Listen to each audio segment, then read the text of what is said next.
nous apprenons ce vendredi 20 mars 2026 la mort de la comédienne Isabelle Mergo à l'âge de 67 ans. La sociétaire des grosses têtes est morte des suites d'un cancer. Le monde du spectacle français est en deuil.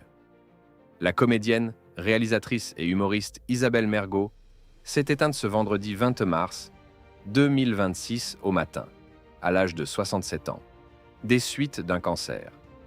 L'annonce a été faite par sa famille dans un communiqué empreint d'émotion, saluant le courage avec lequel elle s'était battue ces derniers mois. Figure incontournable du paysage audiovisuel et théâtral, elle laisse derrière elle une carrière riche, marquée par un humour singulier, une voix reconnaissable entre mille et une liberté de ton qui lui valait l'affection du public. Une voix emblématique des grosses têtes. Ces dernières années, Isabelle Mergo était l'une des sociétaires les plus appréciées de l'émission Les Grosses Têtes, diffusée sur RTL et animée par Laurent Ruquier. Sa spontanéité, son franc-parler et son sens de la répartie faisaient d'elle une intervenante incontournable. Aux côtés du célèbre animateur avec qui elle entretenait une complicité évidente, elle participait à faire vivre l'esprit irrévérencieux et populaire de l'émission. Leur collaboration ne se limitait pas à la radio. Isabelle Mergo avait également joué dans plusieurs pièces de théâtre écrites par l'animateur, avant de se lancer elle-même dans l'écriture dramatique. Au théâtre, elle s'est illustrée comme autrice avec plusieurs succès, parmi lesquels L'amour sur un plateau en 2011, mais aussi La raison d'aimer, ou encore Elle et lui. Des œuvres à son image, directes, drôles, souvent impertinentes, et toujours profondément humaines. Mort d'Isabelle Mergo, une femme à la forte personnalité s'est éteinte.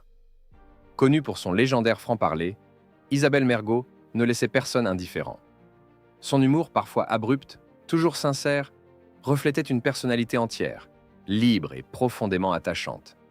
La comédienne n'hésitait jamais à exprimer ses opinions avec authenticité, quitte à bousculer.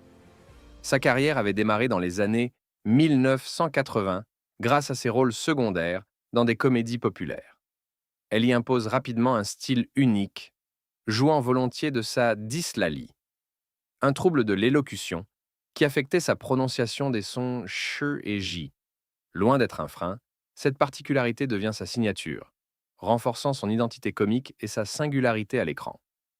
En 1991, elle apparaît pour la dernière fois au cinéma dans le film Les Clés du paradis, réalisé par Philippe de Broca. Après ce rôle, elle choisit de se détourner du métier d'actrice pour se consacrer à l'écriture et à la réalisation. Ce virage s'avère particulièrement fructueux. En 2006, elle réalise son premier long-métrage, Je vous trouve très beau, et le film rencontre un immense succès, tant auprès du public que de la critique. Cette œuvre sensible et originale lui vaut notamment le César du meilleur premier film, consacrant son talent derrière la caméra. Un décès soudain. Ce vendredi 20 mars 2026, la famille d'Isabelle Mergo a annoncé son décès.